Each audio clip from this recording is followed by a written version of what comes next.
Hey everyone. Hey guys. Welcome to another Travel Therapy Mentor video. Today we're going to be talking about we basically have collected some information from other travelers. We've obviously shared our experience and our opinions on a lot of things over the years. We wanted to ask some other experienced travelers what their opinions were and advice that they would give new travelers. So very often students and new travelers, they ask us like, what advice do you have? And we have a lot of advice, but everyone has a different opinion. So we put out on our Instagram story for experienced travelers to give us their words of wisdom for new travelers. And we think that will be pretty helpful for some of the students and new travelers getting ready to start. So Whitney's going to introduce us, and then we'll go through this list. All right, thanks for joining us. We're Whitney and Jared Kazaza. We're both traveling doctors of physical therapy. We've been involved in the travel physical therapy community for over a decade now. And as Jared said, we have been providing advice and education in this travel therapy space for many years now. And you may or may not have watched our videos in the past. Thanks for those that are joining us again, and welcome if it's your first time joining us. We have a wealth of information available on our YouTube channel, our podcast, our Facebook page, our website at traveltherapymentor.com. As Jared mentioned, we recently reached out to our audience to see if they had any advice that they wanted to share with new or aspiring travel therapists.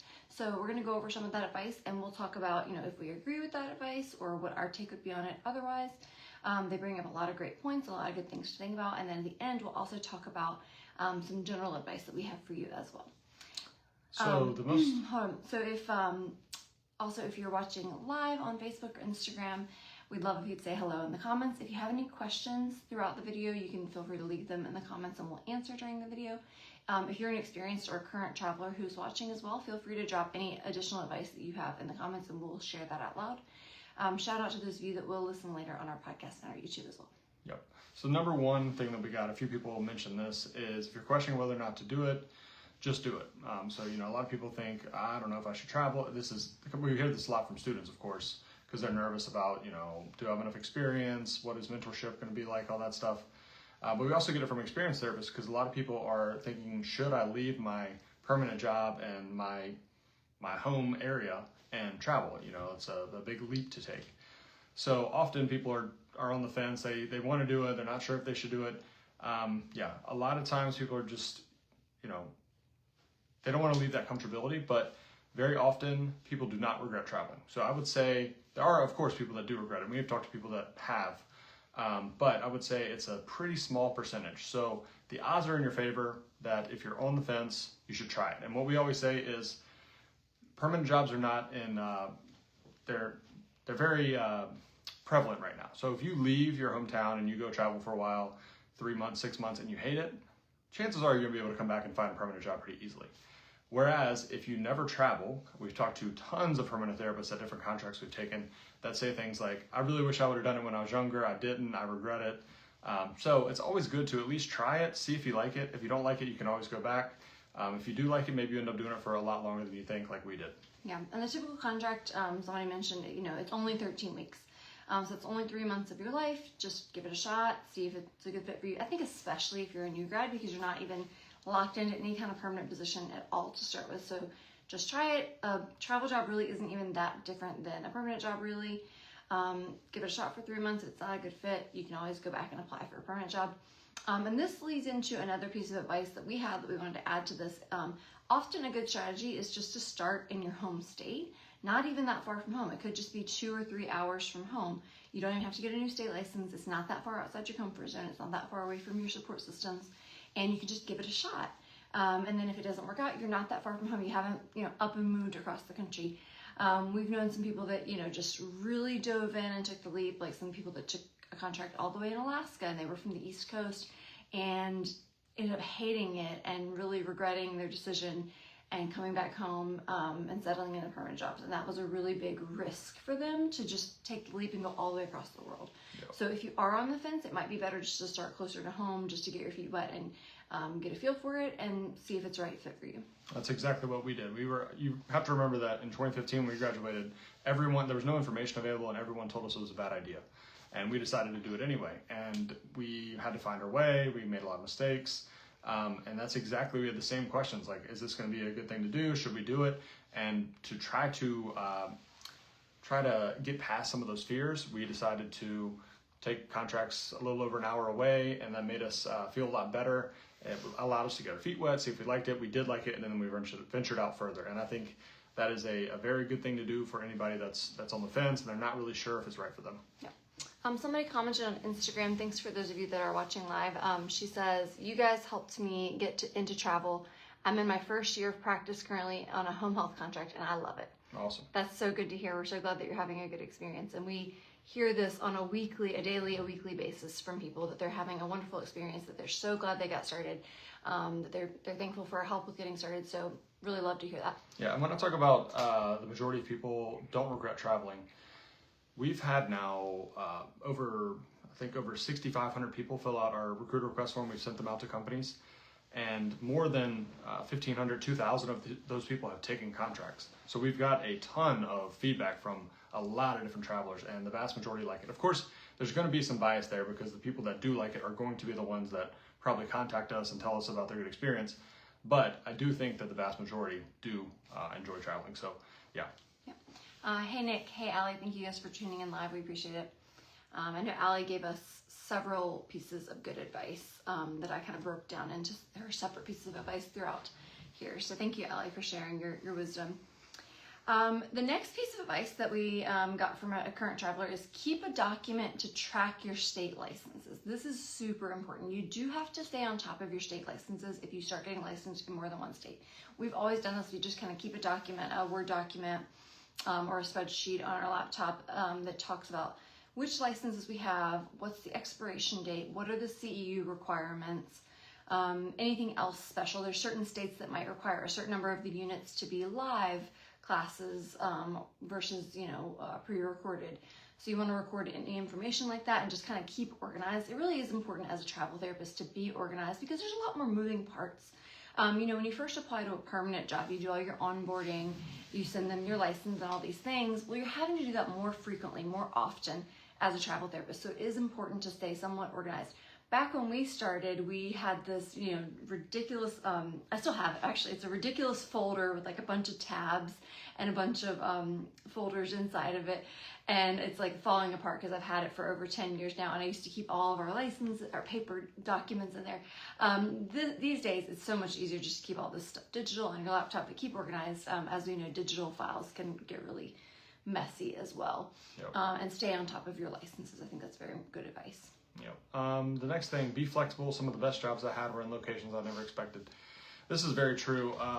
Same thing for us. When we started, of course, like everybody else, we wanted to see the world, wanted to see a lot of cool places. And our main priority was, of course, to save money, pay off loans, invest as much as we could, do those types of things. But of course, we also wanted to see really cool places. And in the beginning, we went to some more rural areas, and a lot of those places we really, really liked. So we actually almost ended up staying permanent.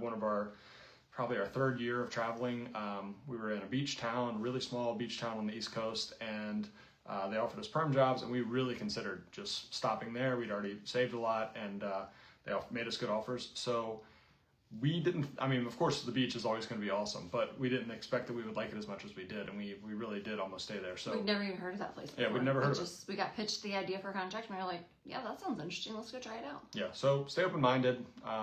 Sometimes you'll like places way more than you think, places you've never heard of, and I know a lot of other travelers have the same experience. Yeah, I hear from a lot of travelers that they just were completely blown away by a place they'd never heard of before. So definitely keep an open mind, especially if it's a good clinical opportunity. Like if you've been really wanting to get into an inpatient rehab unit or a pelvic floor specialty clinic, and maybe it's not your top location and setting, but it is your top setting, or it's a good opportunity to get some mentorship in a new area that you've been wanting to get more mentorship.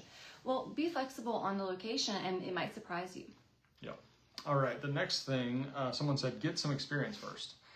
I think this is, it's on a case-by-case basis. And, when we go to conferences and students come up and ask us questions, this is one of the things that we get the most questions about is, should you travel as a new grad? Should you get experience first?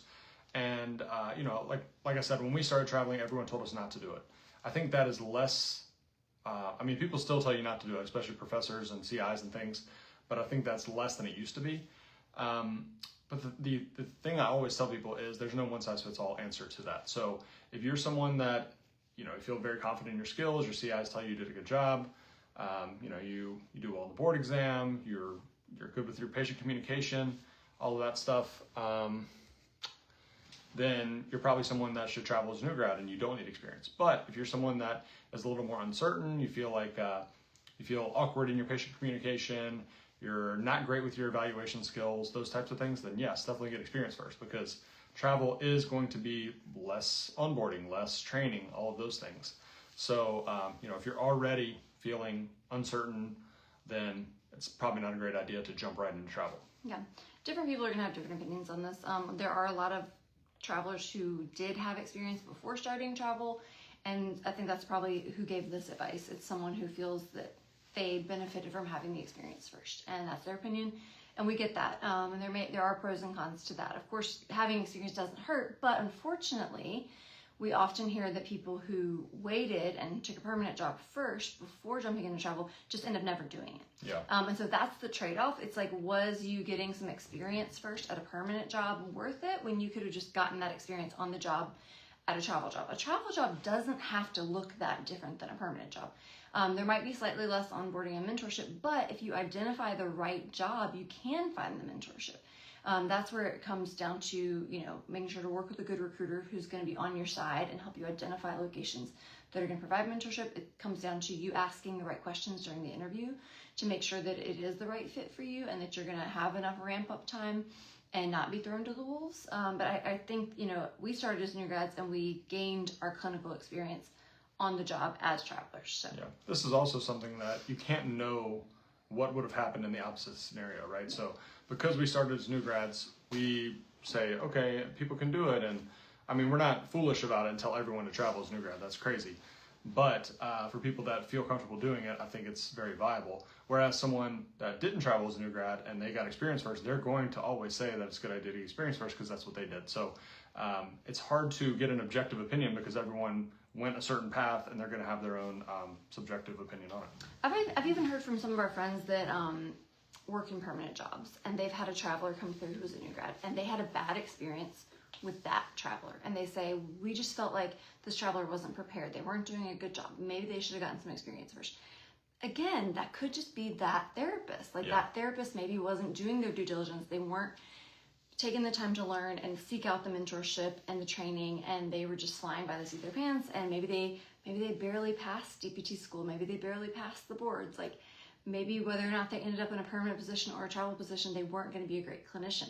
You just don't know, but you hear these little snippets of stories, but we know personally that we've had a good experience starting as new grads. We've mentored and educated and talked to dozens, if not hundreds, of new grads at this point that have also had a good experience starting out with it without taking a permanent job first. So it's really a case-by-case basis here. Yeah, and you also have to remember that in some of those situations where they say the traveler didn't do a good job as a new grad, it could have been a setting that they should not have gone into. Like some you have to remember that some new grads, they, not everyone finds all the information that we put out and make the right choices and pick the right setting and go into it prepared. There's some people that they go to a conference, they talk to one recruiter, that recruiter says, oh, I've got this skilled nursing in Montana. And they say, okay, I've never done skilled nursing, but I'll go. Of course they're going to struggle. Like anybody that hasn't worked in a setting before is going to struggle with that setting. So there's a lot of variables. Mm-hmm. All right, the next piece of advice that we received was pack light. And we definitely agree with this because as a traveler, it's going to help you out a lot with your moving process and with everything if you learn to be more minimalistic and not bring so much stuff. And this is just something sometimes that takes time and honing down what you're bringing and how much you're packing. It definitely benefits you to pack light whenever possible. Yeah, as we traveled, the more contracts we took, the less we took to each contract. I would always say okay, I can get by with 5 polo shirts or whatever, and just bringing less and less stuff, or try to find places that have more things already there for you, especially when it comes to cooking utensils and those types of things. You don't have to bring all that. But yeah, the less you can bring, the better, because you only have limited space. Also, packing and unpacking, especially if you're taking contracts every 3 months, is a hassle. So the less you have, the less you have to pack and unpack. Yeah, and it helps make your moves a lot easier. Yep. Yeah. Okay, the next piece of advice is read and understand your contract and ask questions. Yeah, this is great advice. You definitely need to do, like we talked about, your due diligence. You can't always just rely on your recruiter. You need to make sure to ask questions. If there's something in your contract you don't understand or you don't agree with, make sure to ask about it, because once you sign it, you're kind of locked in. Yeah. So you definitely want to understand the ins and outs of what is written into the contract, and if they have any certain clauses that you're not comfortable with, discuss that with them. Is it something that needs changed, or at least so that way you're aware of it. So that way, we hear a lot, people are confused about like something where their pay might be deducted if they miss certain hours, or if there's holidays or that sort of thing. And there's nothing worse than getting your paycheck where you've already worked a week ago and now it's not as much as you thought it was going to be because you didn't understand what was written in your contract. Yeah. And we have our articles, and I think we've probably done 2 videos about explaining contracts and what to look for and what to have, what not to have. So if you search on our website or search on YouTube, you can find those as well. Yeah.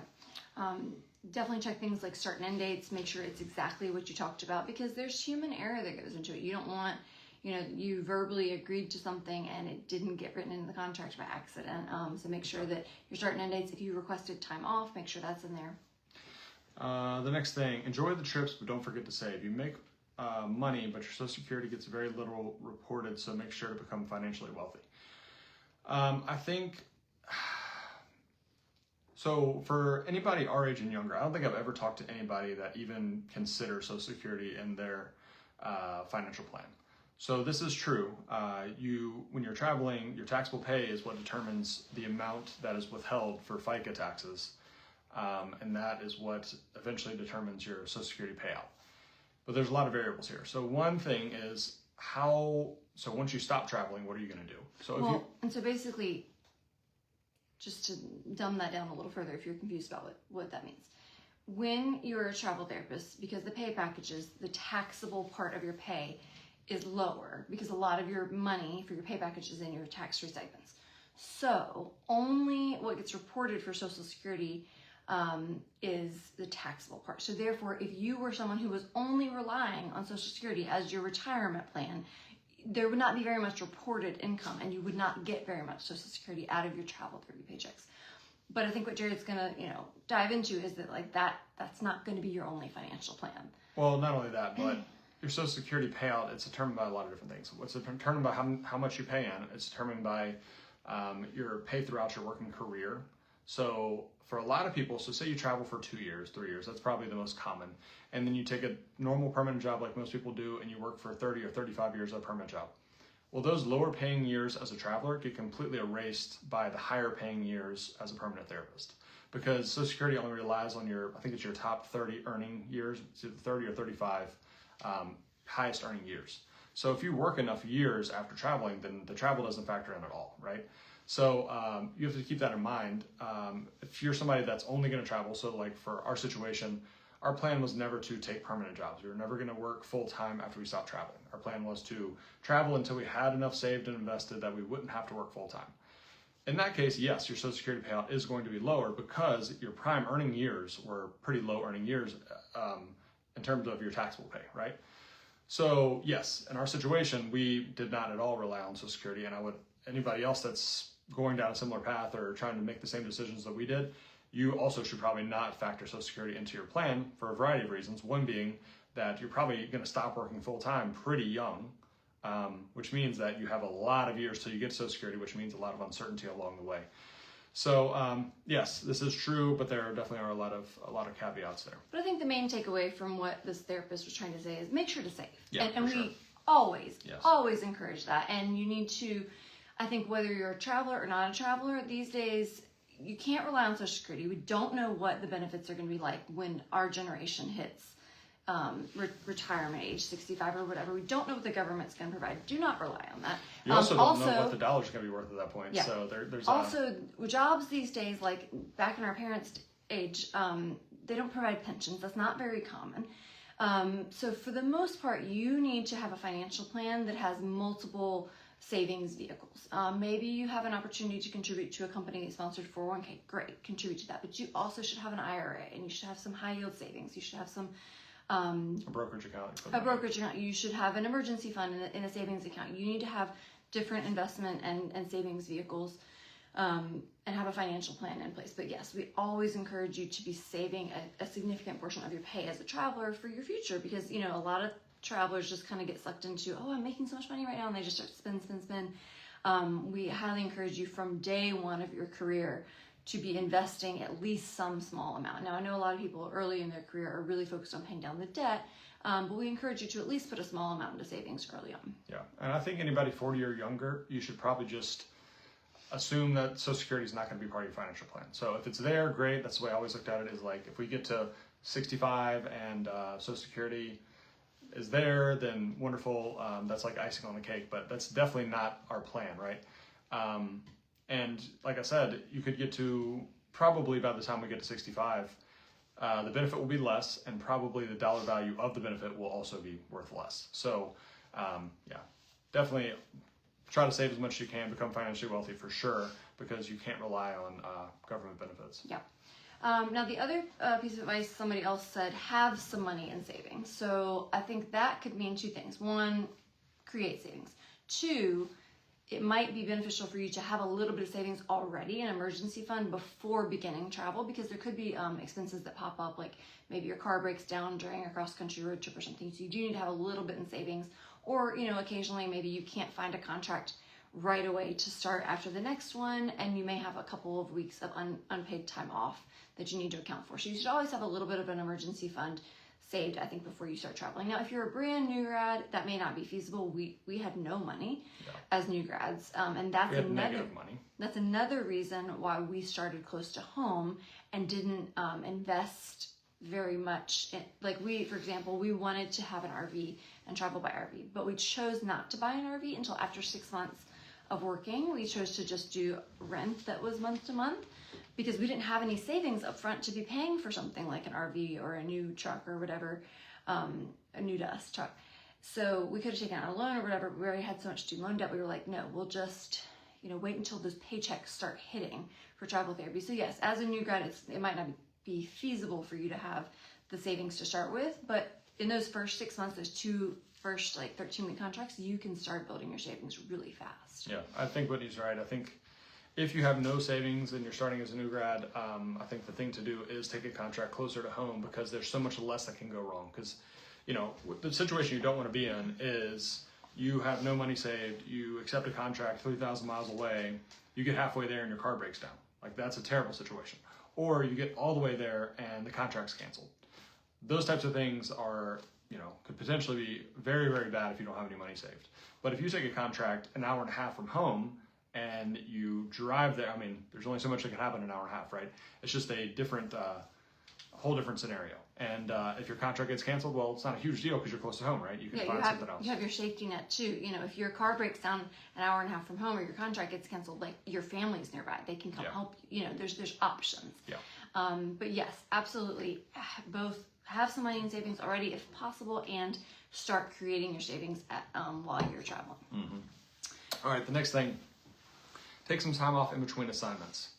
I would definitely agree with this. And I've talked in the past about how I think we made mistakes early on, and I think it was my fault because I was so single-mindedly focused on making and saving as much as possible. And, early on, between travel contracts, PRN, overtime, working on the website, when I started the website, I started that 6 months into traveling, I was probably working 60 or 70 hours a week. And then the other time that we had, we were, doing stuff on the weekends, going to adventures, but a lot of things were put on the back burner. And we were taking back-to-back contracts, trying to extend our contracts, doing everything possible to work as much as we could. And yes, that did give us financial independence way quicker than we would have. But on the other hand, I think it led us to dread our jobs more than we should have, right? I think we should have probably slowed down a little bit, take a couple weeks off, maybe even plan some time during my contracts to take some time off, just to enjoy it a little more than we did. Of course, it wasn't a long time that we were doing that, but still, it definitely was harder on us than it needed to be. And if you really think about it, it would have slowed us down 2 or 3 months, one contract difference or something like that. So it wouldn't have been a major thing. And I think that's probably one of the only things that I would go back and change is slow down, enjoy it more, enjoy the locations you're at. You don't have to work nonstop. The whole reason you're traveling is to make more money, but you're already making a lot of money as a traveler. So, yeah.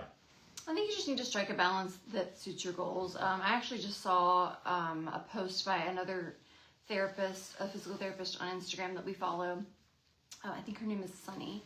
She's not a traveler, but she was talking about how she burned herself out because she was so focused on, for a couple of years, really, pedal to the metal, like grinding hard, working extra jobs. She had like 2 or 3 jobs in order to pay down her debt.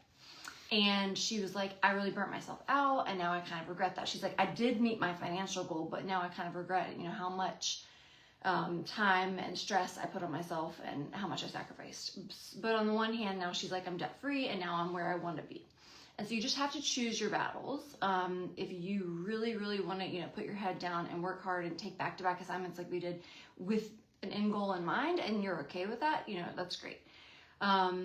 On the flip side, I think some people take off too much time early on without focusing on the savings. And then they, are a couple of years into traveling and they're like, I've been having so much fun, but I haven't saved anything. So I think strike a balance there. But I would say your typical travel therapist does take 1 or 2 weeks off between the majority of their contracts. And then occasionally they take off a month or more to take some fun trips. So we've talked about in the past, maybe a good balance for someone who does want to save a lot early on, but also wants to enjoy it, is maybe work primarily back-to-back the first year, maybe 1 week off between contracts. And then after the first year, once you've gotten some savings, started to meet your financial goals, maybe then you take some of those 1-month hiatuses or, take some of those cool trips between, because you should take advantage of the flexibility. I mean, after 3 years of working back-to-back, then we started taking like 6 months off. So I don't think balance was really the best term to describe what we did, but we kind of went hard for 3 years and then started taking 6 months off, 9 months off, and traveling the world. So yeah, the best term to describe what we did was all or nothing. Yeah. So I think that probably if we could go back, we would have saved really hard the first year, and then probably from that point on worked 9 months or less per year. So I think, and I wrote an article one time about I think it was called the case for semi-retirement as a new travel therapist or something. And basically the whole point was that really aggressive work schedule we did probably put us in a situation where we were definitely more burnt out than we needed to be, and that lasted for quite a while. And had we just worked 9 months, taken 3 months off, or taken a month off between contracts, we still would have gotten there pretty quickly, and we could have enjoyed it more. So I think that makes sense. Yeah. All right, the next piece of advice was cognitive flexibility is key. And I think what this probably means is that the more adaptable you are in your skills and, cognitive abilities, it'll help you to be adaptable as a travel therapist, because you might be jumping into different settings, you might be learning new skills and working with different patient populations. So I do think it helps to be flexible and adaptable in your clinical abilities. Yeah, I think you also see it a lot in the documentation system. So learning new documentation systems can be really tough for some people because, especially we see this sometimes with older therapists that get into travel, it can be a little harder to go from, say you worked at a permanent job for 20 years, 25 years, and you had the same documentation system and the same routine and everything was the same, and then you go into travel where everything is new, and sometimes that flexibility to learn the new systems is harder. So cognitive flexibility is definitely important. All right, this next one says, be prepared to be used to your full potential. If they don't overload you, you'll feel like it's easier, and if they do overload you, then you'd be ready. Yeah, I think this is basically just saying prepare for the worst but hope for the best, and I think that's probably a good thing to do in all areas of life. There are situations like we've talked about before, there's always going to be bad contracts, and you can definitely avoid those contracts for the most part, but I don't think if you travel for 5 years, it's realistic to never have a contract that you don't like, right?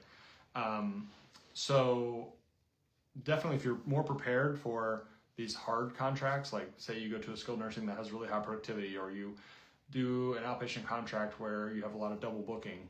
If you're prepared for that, then yes, it'll feel really easy. Like when we were kind of prepared for that, I would say a little bit. And we had several outpatient contracts that were one-on-one, and those felt extremely easy. If you go from working in a contract where you're, say, seeing 20 patients a day in outpatient, or 16 patients a day or whatever, and then you go to seeing 7 or 8, it's almost boring. It's so easy, right? If you're prepared for the worst, hope for the best, I think that's a good plan. Yeah, but I would say for the most part, sometimes you hear horror stories where it's like, oh, they abuse the travelers. They always get the travelers the harder caseload. We never felt like that happened with us. Like we never felt like they were treating us any different than the perm staff. Now there are, like Jared said, there's clinics that we went to where they just overload everybody. Yeah. Like the schedule is just crazy. You're double booked and you're triple booked. But that's the norm. Yeah. I felt like we always had the same or less caseload than the permanent staff. Yeah. I never really felt like they like gave us the hard patients or anything like that. And not to go too into this, we've talked about it a lot. I've written a bunch of articles about this. But in our opinion, I would say the majority of the time we had it as good or better than the perm staff. And the reason I say, and people never thought that was the case, and we got a lot of people that said, you're always overworked as a traveler. But the issue is that a lot of people let themselves be overworked because they don't stand up for themselves. But what you have to remember as a traveler is that we're hourly. So, and a lot of the perm staff is salary. So a lot of the perm staff is working 45 hours a week or more than that. Whereas us as a traveler, we'd go in there, and if they try to give us the same caseload that the perm staff is working 45 hours a week doing, then we get 5 hours of overtime. And the companies don't like that, right? So several times we would be in a situation where we would have overtime, and then we'd have to talk to the manager, and the manager would make our schedule more conducive to being done in 40 hours, right?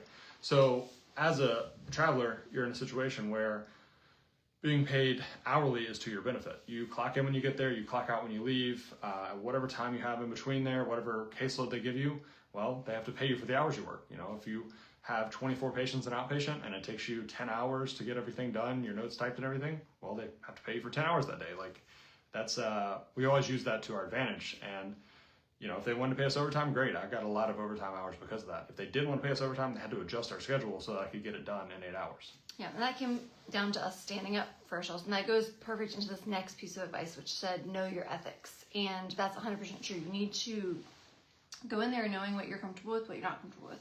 There are certain clinics and facilities that will try to put you in unethical situations or sometimes straight up illegal situations when it comes to things like Medicare fraud, overlapping or double booking patients that should not be overlapped or double booked, or like in a skilled nursing setting, like grouping patients that should not be grouped. So you need to know and understand the laws, the ethics, and stand up for yourself, because at the end of the day, it's your license. And this definitely comes down to productivity, because that's what all these companies, they're trying to make money. And so like they are being pushed from management to see more patients, have less documentation time, less unproductive time. So they're going to try to push you, just like they're trying to push the permanent staff, to do more, see more patients, bill more units. And so you have to know where to draw the line and what you're comfortable with, and not be pushed into those unethical or potentially illegal situations, or situations where you're working off the clock, which again is illegal, and also will burn you out. Yep. Next, do your due diligence on where you're going to live in that community. Yes, this is really important. So we've had situations before, Whitney and I were always trying to find 2 contracts together. When we were traveling, it wasn't always easy to find 2 contracts that were close together. So there were situations where, like we talked about, we might take contracts in a city we've never heard of. So there were times when we would be presented with jobs that it was like, oh, outpatient job here, outpatient job 20 minutes away, we're going to make this work. And then we Google like the crime rate for that town or city, and it's terrible. So you have to, before you accept a contract, make sure that you're looking into those things. And also, especially if you're a pair, and say you're going to work, one person's going to take a job 45 minutes away from the other one, and you're planning to live in the middle, you don't know what the middle is. So you have to make sure, like, look on the map, see if there is a city there, or there is a town there. If it is it a good place to live? You need to look at those things, at least do a cursory search before you accept a contract. Yeah, and the next piece of advice is really similar to that. It said, research the locations and the accommodation before signing contracts. And this is an interesting piece of advice. I think this came from Allie, actually. Allie, I don't know if you're still watching, but she said YouTube is an interesting resource for checking out a location you've never been to. And I don't use YouTube a lot, and I don't think I ever did that when we were looking at travel jobs, but that's a really good idea. Yeah, it is. That's a really good idea. I mean, I would just Google stuff, but yeah, YouTube is a great resource for that. Yeah. But yes, you absolutely want to do a small amount of research before accepting a contract. Usually what we would do, when we lived in an RV, we would just like Google the RV parks, look on the map and see where there were some, and I would make a quick call to the RV parks just to like find out, do they do month to month? Is it likely that they would have availability? I'm not asking them to book me right then, but I'm just like, if we start a contract in July, is it likely to have availability? And like when we were looking in, for example, Arizona, where there's a lot of snowbirds that go there for like half the year, they were like, no, you have to book these RV parks a year in advance. And so even though there were a lot of RV parks, we found out before accepting a contract that like we weren't gonna be able to stay at any of them. They weren't gonna take us. And a lot of them were 55 plus. So just a quick couple calls can give you a little bit of insight. Or now when we're not traveling in an RV, I'll do a quick search on Furnished Finder and just see if there are options. Now again, you're not booking them right now, but you just want to know, do options exist and what are the pay rates like, or I'm sorry, the rental rates like. Just kind of get a feel for it before you agree to a contract. If it looks like there's going to be nothing there or it's a bad area, don't agree to a contract there. Yeah, this happened to us too, not just in Arizona, but we were looking at contracts. We really wanted to be in New England. We wanted to be in Maine. Maine didn't have any jobs, so we were going to take contracts like the Cape of Massachusetts, and we thought, oh, this will be great. We're in our camper. We found 2 outpatient jobs. There's actually a lot of jobs there, and we were like, oh, this is going to be wonderful. And then we started looking up RV parks, and yes, they're available, but they're like $2,500 a month. And back then, I mean, now I guess it's a little more reasonable, but back then that was just like completely unheard of. We never paid more than $900 a month. We were like at our current place that we were at then, we were paying like $500 a month. So the idea of paying $2,400 a month was just ridiculous. Yeah, so definitely that's great advice. Do a little bit of research before you agree to a contract. Make sure it's going to get a fit. All right, we're coming down to our last piece of advice that we received from an experienced traveler. And then we're going to go into a couple more pieces of advice from us. Allie says, yes, I love watching YouTube videos on the town first. That's a great idea, Allie. Margie says, hey friends, just passing by, putting my little one to sleep. Hope all is well. Hey Margie, thanks for joining. As we kind of wrap up the last couple pieces of advice here, if you are a current traveler who's watching and you have any other advice you want to add, feel free to drop those in the comments. If you're a current traveler, or an aspiring or a new traveler, and you want to ask us any questions, feel free to drop those in the comments. Also, if you gained any value out of this video, we'd love if you'd press the thumbs up button, show us a little bit of love on the video. Yep. All right, so the last thing, never settle for crappy pay. Recruiters will try to lowball you. Educate yourself on what the average rates are and be ready to stand firm or walk away. I would say we have mixed opinions on this.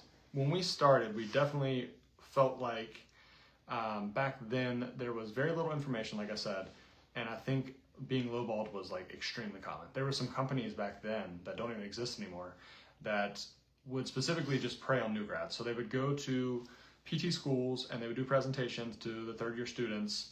They would get these people that didn't know anything about travel. This person comes and talks to them. They reach out, they take a contract, and they paid them extremely low. Like they were known to have $300 or $400 less per week pay for the same job than other companies would.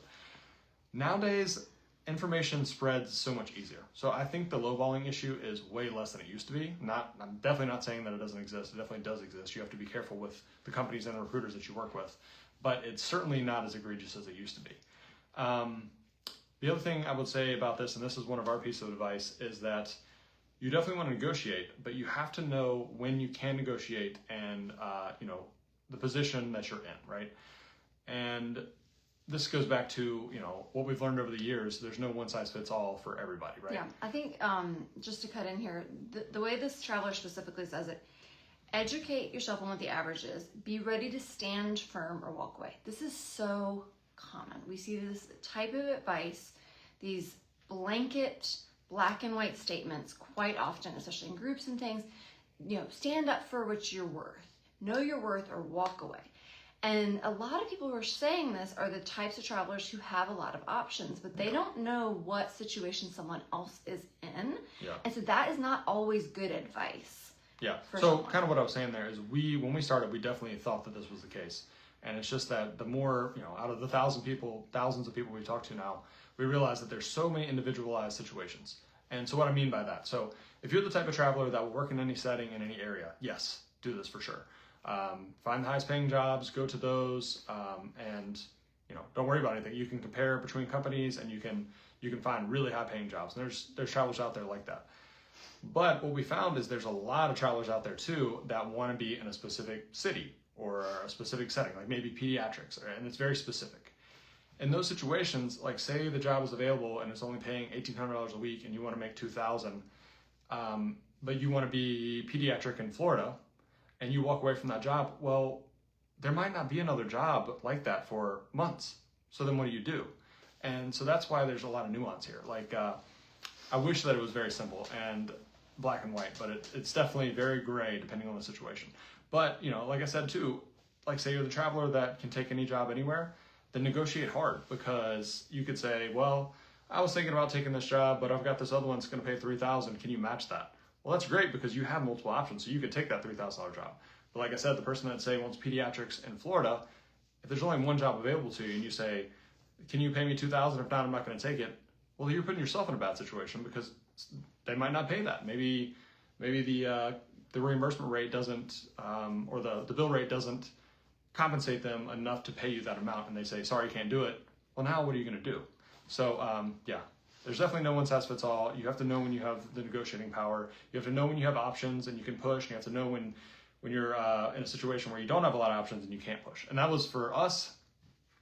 Like I've said before, when we started traveling, there wasn't a lot of outpatient jobs, and there wasn't a lot of two jobs together, which is exactly what we wanted. So if we found two that were reasonable, we would take them. We weren't going to push to try to get $100 more or $200 more, because we might lose those jobs, and then we have to wait for weeks to find two more jobs together, right? So, you have to be smart about the situation that you're in. So yeah, I mean, I know what this traveler's trying to say, and we hear it all the time. We want you all to make the most money possible. But this is why we always say there are priorities that you have to rank in travel therapy. And typically the priorities are setting, location, and pay. And you have to know which of those is most important to you. And so if pay is absolutely the most important to you and you're willing to go to any setting and any location, then yes, you can always negotiate and play hardball and never settle and whatever. But if you know that your priorities lie in a specific location and or a specific setting, or both, if you're like, I have to be in this city and I have to have this setting, well, then you just have to take whatever pay that job in that city and setting is paying, because you're not giving yourself any other options.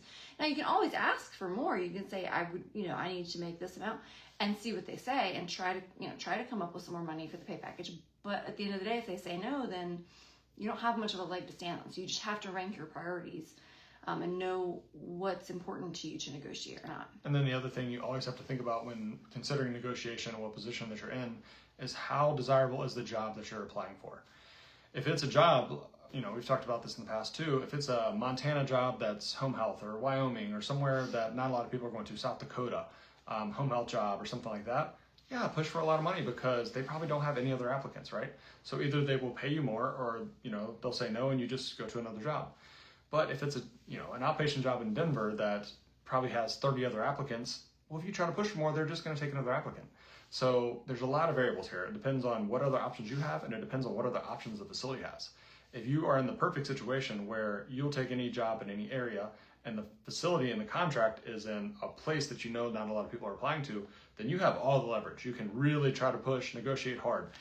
But if you need something very specific, so say you need to be in Dallas, Texas, and there's only one job there, and that facility, there's a lot of people that want to work in Texas, Dallas, Austin, so they're probably going to have other applicants, then you can't push a lot because you're just not going to get the job. So you just have to be smart about it. You have to understand there's no one size fits all. There's no magic words you can say to get paid more.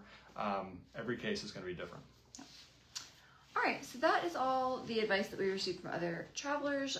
We just have a few more that we want to add that if you've watched our videos before, we've talked about before, but just a couple last little things to add. We always recommend doing your research in advance of starting. And Jared kind of alluded to this earlier when he said that there's some travelers that don't do their research and they just kind of get thrown to the wolves.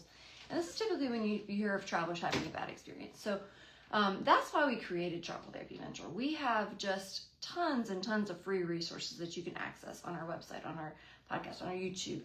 Start doing your research. Hopefully that's why you're here. Hopefully you found this video and you're here because you are trying to do your research before you get started. Typically allowing yourself a good 6 months, at least 3 months ahead of time.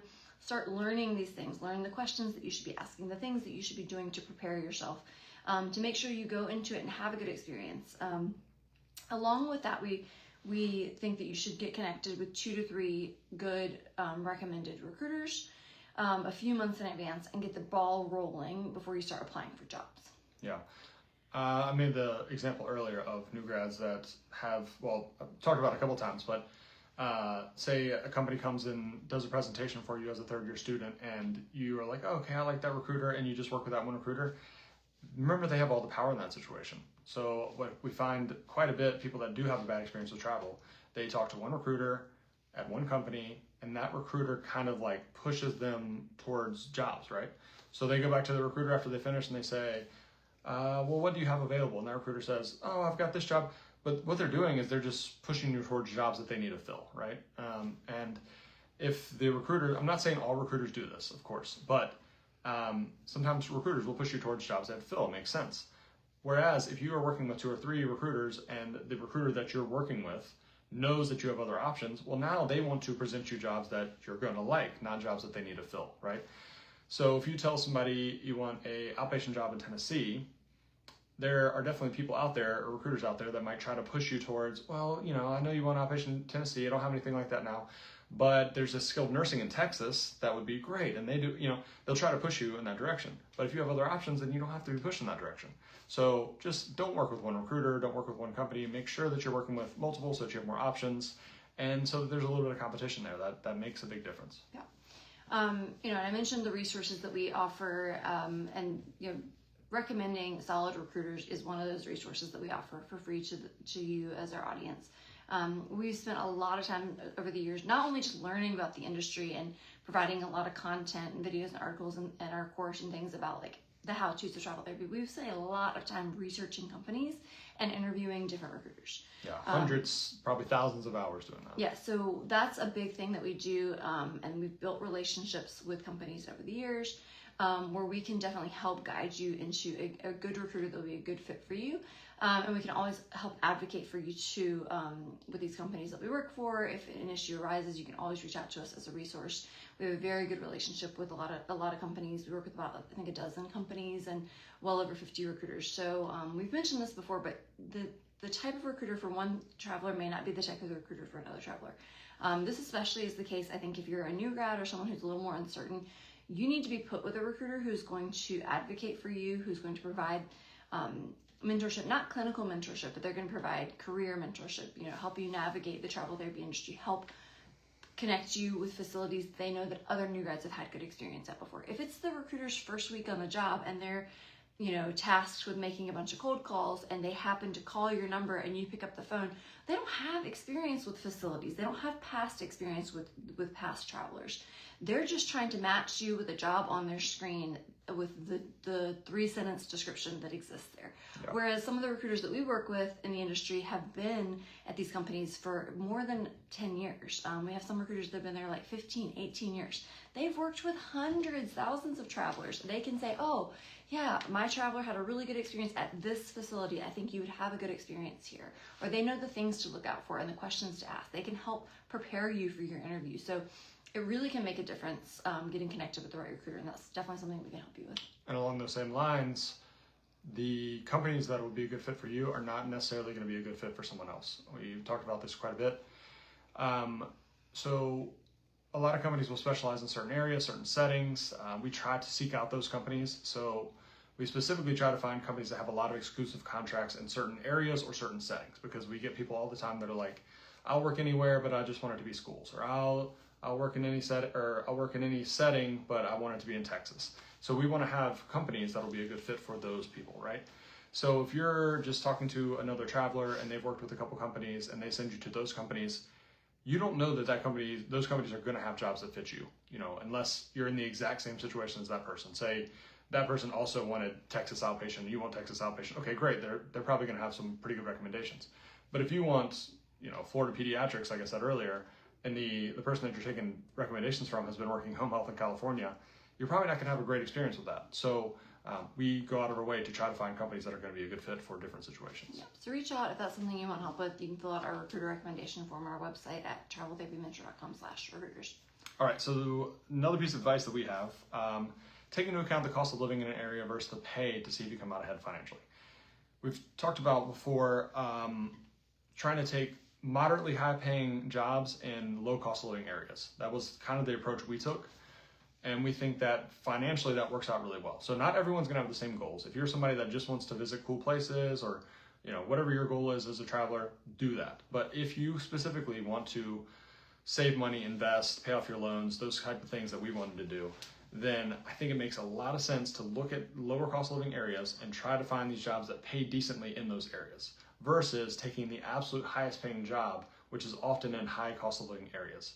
And if you do the math on it, it starts to make sense. But there's a lot of people out there that are just very attracted by the high paying weekly number, and they don't take into account anything else, including like reimbursements and cost of living and all the other things that can really make or break your experience. Yeah. Yeah. And, sometimes that comes down to looking at like when a job is presented to you, looking at some of the rent prices in the area to see, what it's going to be like. And a classic example is like you're going to see tons of high paying jobs in California, but sometimes the rent is crazy and the cost of living is crazy in California. That's not always to say you could still come out ahead in California. It just depends on the location. Yep. The next advice we had is start in a setting you're most comfortable with. You do not want to be the traveler that is a new grad that has no experience in skilled nursing and you take your first assignment in skilled nursing. You're really setting yourself up for a bad experience. You want to take a contract in the last clinical you had where you're feeling comfortable, you were doing evaluations, you were feeling really good with patients and communication and the whole flow of that setting. You don't want to just jump into a new setting. That's very commonly people that have bad experiences. That is part of the reason, if not the sole reason why, is they're taking a contract somewhere that they don't have experience and they didn't get a lot of onboarding and they just feel way out of their depth. And that could be the case too, even if you're not a new grad, even if you're an experienced clinician. There's a lot of changes that come with travel therapy. You're already moving to an area, you're already changing up all these other things. Why change up the setting too? Start in a setting you're comfortable with for your first contract, and then go from there. Yep. Excuse me. The last thing, we already talked about this, but consider starting in your home state first. I think this makes a lot of sense for either people that are new grads that don't have a lot of money saved or people that are on the fence about traveling. It's a wonderful way to just kind of try out travel. It's like travel with training wheels, right? You're not moving to Alaska or Hawaii and hoping that you like it. And you might be the type of person that needs to be around friends and family and you get lonely. You get to try, see if you like it. If you don't, you haven't made a huge commitment. So working an hour away, 2 hours away, 3 hours away, where you can still drive back on the weekends, you can come back for holidays and birthdays and things like that. That can really change your experience as a traveler versus being isolated across the country and missing Christmas or something like that and feeling lonely. So starting in your home state, make sure you like it first and then gradually venture out. And then I think by the time you make it across the country, you're fine with travel, you can make new friends, not a big deal, then you're in good shape. All right, well, hopefully this was helpful. We really appreciate everybody who, in our audience, the experienced travelers that shared their advice. They brought up some really great points and, a lot of good information here. And hopefully you guys gained something from our wisdom as well in our advice. As always, we are always available to help you, whether you're a current traveler or someone who's aspiring to be a travel therapist. You can send us a message or an email anytime.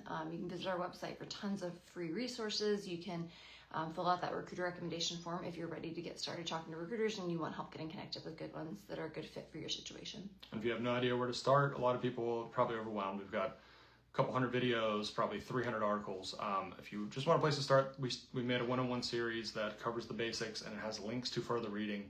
And that's a great place to just read 6 articles or watch 6 videos and get a basic understanding of what travel is, what to watch out for, what to do. And then as you have questions, you can go back to those and click links to other things. Mm-hmm. And that's just called Travel Therapy 101 on our website. And then I also recently created just a quick start guide that's free. If you just look, it might show up as a pop-up for you on our website or on the sidebar. You can see it just says, get our free guide. Just pop your name and email in there and it'll get emailed directly to you. And that guide kind of gives you just a step-by-step process of how would I go about getting started? Because sometimes it can feel really overwhelming. So that's a free resource that we offer as well. Yep. All right. Well, thank you guys for joining.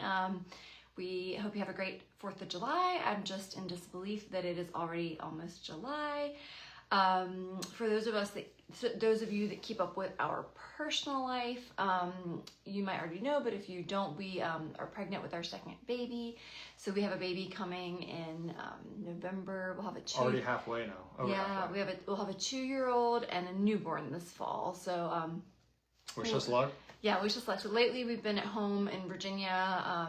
Right now we're renting a house, and we actually just made an offer on a house to purchase. So stay tuned for more information on that. We're kind of still working out all the details on that, but we could potentially be moving in the next couple months before the baby comes. So it is a busy time, but it's exciting. We got a lot going on.